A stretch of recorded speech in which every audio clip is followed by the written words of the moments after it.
Welcome, everyone, to the Inquisitive Introvert podcast. I'm here with Kevin Sofen.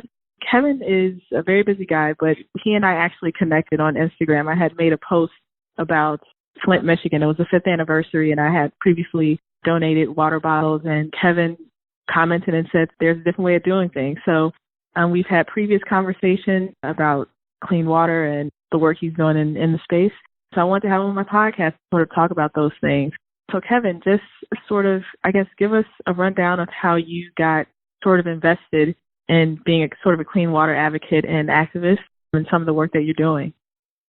Well, Erin, you were too kind. I must say I'm very impressed and appreciate your hustle and everything you're doing with content creation and awareness. So thank you for everything and having me on this podcast. But yeah, to give some of your listeners some background, and I myself, I grew up in the Pacific Ocean. I spent my summers in Wisconsin. I went to school on a lake. And then I live in Chicago on Lake Michigan. So I've always just been around water. Had a passion for experiences on the water, but then also wanting to find opportunities within the water sector, and have been working within the water technology space now for over 8 years, providing different water technology solutions to first responders, military, and humanitarian markets. And I think one of the biggest things I realized quickly was that those often, I guess you could say, humanitarian or developing or underprivileged markets or areas often can't afford the solutions that they need to be able to benefit from having safe water. So that's where I thought, hey, how could we try and raise funds to support the implementation of these water technologies? I had hosted some charity golf tournaments in 2015 and 16 to help raise funds to implement various water treatment solutions. The first ones I did were solar wind-powered water enterprise systems in Africa. And then from that, I kind of learned that there's water solutions. The water solutions needed for around the world are very different. There's no shortage of water technology. So that's when I used some of my water technology background to look, hey, how could we apply the right water technology for the specific grassroots water need? And I can allude more to that later, but I eventually did start my own charity around about a year and a half ago called Wristsponsible. And with that, we look to raise funds and awareness to implement grassroots water projects. And that's what kind of eventually led me to Flint, Michigan, because I thought, hey, I'm in Chicago and I'm not very far from that. And I think like many of people, we saw the news and we're like, WTF, this is not okay. And I know that there's off-the-shelf grassroots technology that can provide safe water at every household in Flint. So why is that not being implemented? I don't really know. I can't tell you exactly, how. I know why the problem is, but I'm not going to sit here and point fingers at who's wrong. But the fact of the matter is people don't have clean water. So I think in Flint, there's a lot of thoughts on, hey, let's just throw bottled water at it and feel good about helping. But I don't know about you, but I don't know if you've ever taken a shower with bottled water or tried cooking with bottled water. It sucks. So that's where I wanted to continue to take that grassroots approach and look at how could we implement point of entry lead removal water systems.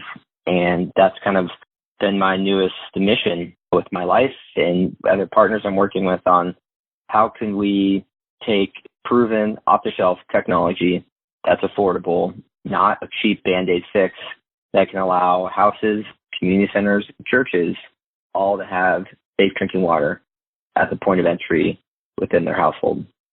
I've kind of been rambling here and I could keep going, but I guess I'll stop there for now. No. It's totally fine, Kevin. And I wonder why. I'm really curious about your opinion on this. We've seen these sort of water issues, whether it be in Flint or Newark or in Africa. Why do you think water is treated with such carelessness in some of these places? And I know that there's maybe an emerging market in terms of water solutions, but why do you think this is an issue in the first place? A range of reasons. I think one, to just allude to the Mark Twain phrase where whiskey is for drinking, water is for fighting over, or the whole you don't appreciate the worth of water until the well is dry. It's very true. You don't really realize that water is the core input of every single thing that we manufacture. Water is the core input. And, just think about how many times we interact with water just when we wake up in the morning. Like water is literally in every single thing from showering, cooking, cleaning, brushing our teeth, everything. But to your point of why it's sort of underappreciated, because a lot of times it's undervalued.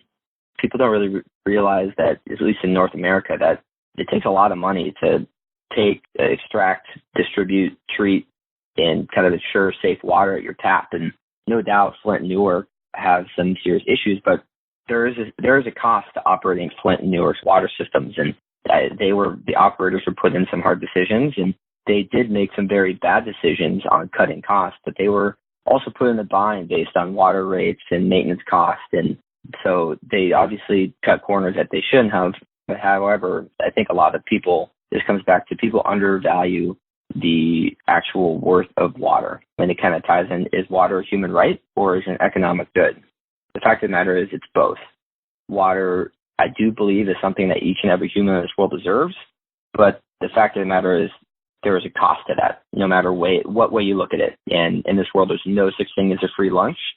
So we have to look at how can we fund and implement sustainable water solutions that work for that community. And I've seen sometimes a $50 water storage tank with chlorine injection that costs, all in a couple $100 is the best solution for that community. Or let's say what we're doing in Tanzania and Kenya, a $30,000 solar and wind powered social enterprise system where they're bottling and selling the water and creating a micro business and then reinvesting the profits to other social services is the best solution for that. Or in Flint, a point of entry household unit that costs around $2,500 installed enables the house to have cooking water, cleaning water, bathing water, drinking water forever.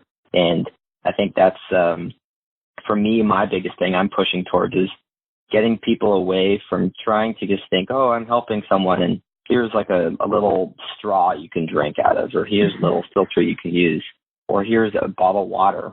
Frankly, those things dry up. Eventually, they have a huge environmental burden.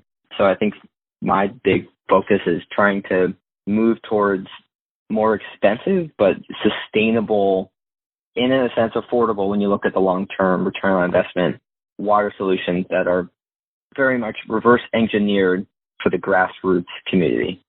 That's awesome. And Kevin, I know we spoke a little bit about this before, but you mentioned it previous in the interview, but you grew up around water. So what is it specifically about water that you value so much and appreciate outside of the obvious, practicality of drinking water to keep you alive? But what makes you sort of gravitate towards water? For all your listeners and you, if you haven't read or heard of him, but there's a book called Blue Mind by Wallace J. Nichols, and it changed my life. And maybe it just kind of helped to define my life, really, in that I always knew I had a unique connection to water, besides the fact that all humans' bodies are made of water and our whole world is covered in water, and the fact that we really all are water people. But me and especially, I knew I had a special connection to water, and Blue Mind really helped me understand that. And the title of the book is called Blue Mind, the study about why humans are happier, healthier, more productive when they are on, in, near, or on water. And if you think about that, look at real estate prices by the water. They're higher. Think about a lot of times when people go on vacation, where do you go? The beach. Or think about when you want to have leisure with your friends. What do? You go walk by the water. Or just personally, I think about some of the summers I'd spend in Elkhart Lake, Wisconsin, or Sheboygan, Lake Michigan. There's nothing I enjoy more than being with my family and going on a paddleboard or going kayaking or on a boat. Or you think about that sensation you have when you're fully submersed in water and you're weightless. There's nothing like it. Or you think about the sports people, let's say the surfers. I myself surf a little bit, but there's nothing like the feeling of being on a wave and being powered by Mother Earth. It is a kind of out-of-body experience that I think only water can give you. And for me also, I think a mesmerizing fact of water that I love is just, I forget the exact phrase, but it's like regularity without monotony, where it's like if you watch water ripples, it's the same thing over and over again, but it's never the actual same thing. Kind of like with the whole dynamic of a snowflake. There's never the same snowflake. It's all a unique fingerprint. And I think the only thing I get that with is when you just watch a fire. It's just very mesmerizing and captivating. So I think just looking at the whole emotional side of it, and I guess the last major part of it that I just alluded to is the whole water as medicine.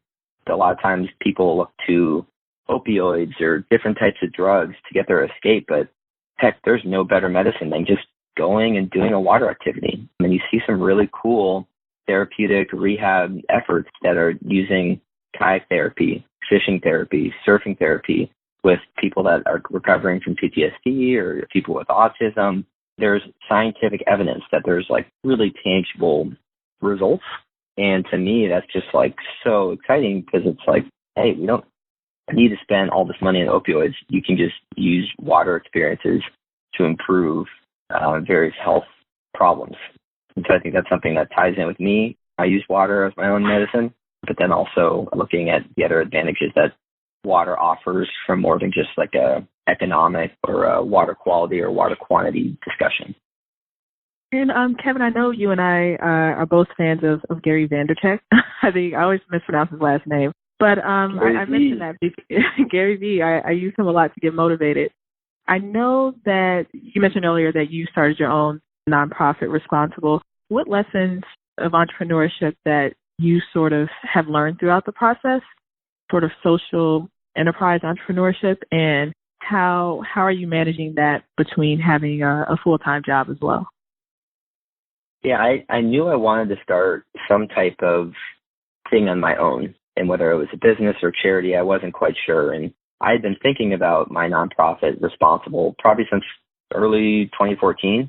And initially I had called it Amanzi and thinking it'd be like a social network for water. But then I did a business school project on it and just sort of kept evolving as I just kept talking about it more and kept writing, just doing doodles. And I formally incorporated I informally started in the summer of 2017 and formally incorporated January of 2018.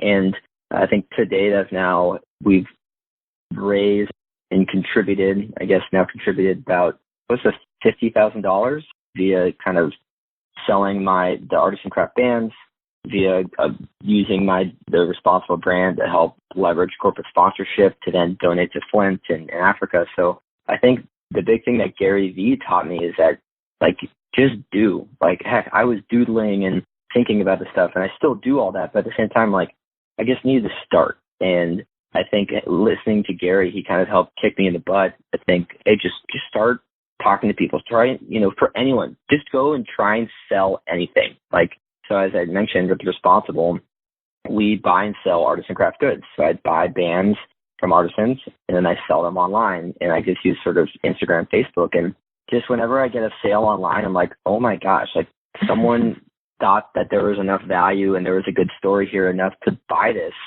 And now this has provided economic empowerment to artisans, and the profits are going towards providing social empowerment to one of the different water charities I'm working with. And heck, I sure as heck do not have all this figured out. I'm still doing a lot of fact finding and soul searching about business development and outreach, but listening to Gary, a big thing too, was like, just start a podcast. What you're doing is awesome, because I started one and I interview people and we have great conversations. I post it on LinkedIn, and that gets organic outreach. Saying once you produce this for me, I'm going to post this in my network and you'll get some more followers, I'm sure. And so I think just to the person out there thinking about starting, like, just start doing. Like, you can only read so many business books. You can only read and hypothesize for so long. Like, there's nothing wrong with trying something really hard for 12 to 24 months and failing. My personal career, like, I worked on something for 5 years. It was like my North Star, and I lost this big contract. And like, I was crushed for a day, but then I was like, you know what? Like, just embrace your failure. So I think if you can not, and kind of, I think back to Gary Vee for one of the other kind of ethos I live by is self-awareness and empathy. Those are like two things that I kind of drive my life and my brand, where I know who I am and I know what I want to do. I sometimes do things that maybe don't make complete business sense, but I'm just trying, and I don't care what other people think. I just want to try and keep building a brand of purpose and something that is going to be meaningful to not just myself, but others. And then empathy, there's nothing more important than understanding what other people are going through and to understand how we can try and help others. And for me, just thinking of the empathy thing, that really applies to Flint. Like, I grew up with a lot of privilege. I didn't pay for my undergrad. I had to find different ways to pay for my grad school. But for the most part, like, I was handed a lot in my life. And I do live by the phrase that those that have the ability to know have the duty to act. And I feel like I have a reason and purpose to do this. And now tying it back to Flint with empathy, that like I was not born in Flint. I was not born on like in a low income family that struggled to eat or was fed lead water. So like I can't fully experience that. Like I have to kind of know that I'll put my best empathetic shoes on to try and understand that. But I need to be really careful when I'm working with Flint and dealing with various people that have been wronged for various reasons. And I've seen in Flint, there's a lot of people that have attacked each other for trying to help one another. And to me, I am looking to be of service and I'm looking to help others. But I also realize that some people may not want that. I also realize that we need to do it in a way that is by them and for them. And so I think that ties into creating a water solution that allows self-empowerment and dignity that's on their terms, to me is like the kind of roadmap to like actually being able to get something done as it pertains to water projects, and especially when trying to get something done in Flint. Awesome. And I have two final questions for you, Kevin. I know you're busy. So my first, second to last question is, what's your immediate next step? You've been doing so much work and you're making strides. What does the next ideal step look like for you? Yeah, thank you for asking that. I mean, I was doodling on this today on my notepad, and I think about when I'm skateboarding or running. I think my biggest steps right now is two sort of models, focus on two types of projects, but the business models are business to customer or charity to customer sales, and that's looking to align the responsible brands around specific campaigns and sell them to consumers on Facebook and Instagram. And I have access to some free Facebook marketing dollars, so I'm looking to leverage very specific call to actions around selling artisan craft bands to raise money for Flint, or to raise money for Africa, or to raise money for a lake association in Wisconsin. So I have three kind of campaigns that I'm trying to build on, and then just look to grow band sales to then grow proceeds that we can contribute to these charities I'm working with. Then on the flip side is the corporate engagement. And there's a lot of companies that I've realized that want to do good, but don't know how to do good.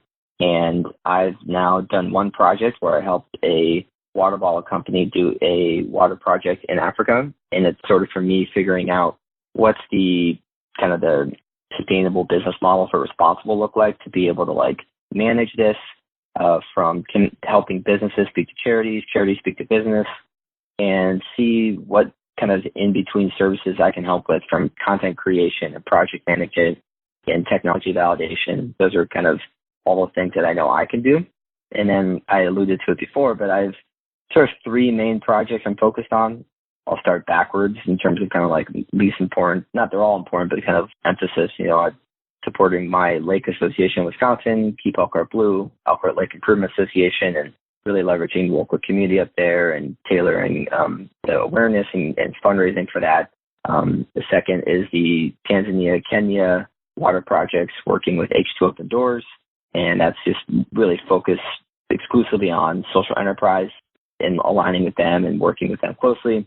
And then the first is my most important is Flint, working with the National Clean Water Collective and Flint Power Corp on implementing sustainable point of entry lead removal water systems at churches, households, and community centers. And I've just today defining how does a contractor go in and do the evaluation? How does the contractor work with the water treatment manufacturer to install it? I also was talking with the water testing company today and kind of solidifying the water test kits that will be given quarterly to these buildings. And then they're also going to take that data and give it and present it in an online software interface. And that is critical for Flint because no one in Flint trusts the water. And now this data piece allows us to show, hey, the water you're drinking is safe. And that creates a positive reinforcement that you can use the water in your house.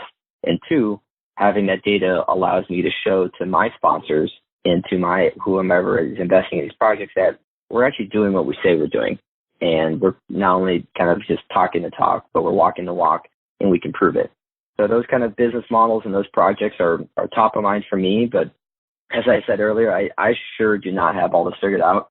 I am doing this in the waking moments when I have time. I'm hoping to eventually maybe do this full time, but I'm kind of just letting it happen naturally. And I see a lot of other groups doing great work in all these spaces. And, it's not necessarily competition, but in the sense it might be, but for me, anyone trying to help others is good. So I'm very open to collaboration with other like-minded people, like-minded charities to try and hopefully amplify and accelerate efforts to help those in regards to sustainable water solutions.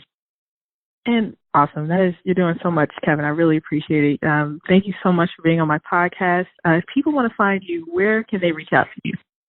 The best will probably be Instagram, Facebook, or Twitter. You can find me at Wristsponsible. It's WRISTSPONSIBLE. Kind of a mouthful, but just think like your wrist and just the pun on word responsible. But I'm just, whenever I hear the word responsible, I'm like, oh, they spelled it wrong or they said it wrong. So Wristsponsible, or you can find me anywhere, kind of the same platforms in my personal pages, Kevin Sofen, Sofen. Slide into the DMs, hit me up. You can also visit wristsponsible.com. That's the same, WRISTSPONSIBLE.com. And just hit me up. I am always open to take a phone call like this, do a podcast like this, and share best practices. And kind of to you as well, I'd love to do a podcast with you talking about your water experiences and your Blue Mind story. Frankly, I believe everyone's got a water story, and that's interesting to me. So I'm interested to hear yours, and as well as every single person listening to this podcast. Well, thank you, Kevin. I really, really appreciate it. Again, keep up all the great work. And I'm sure people are going to be reaching out to you after this episode, and I'll certainly keep in touch. I don't even want to wish you best of luck because you're doing everything. So thanks again for being on my podcast, and I know I'm going to hear great things about you in the near future, so I appreciate it. Aaron, it's a pleasure, and the same to you. I really commend you, what you're doing. Don't stop, and just keep hustling. All right. Thanks, Kevin. I really appreciate it. Take care. For sure. Take care.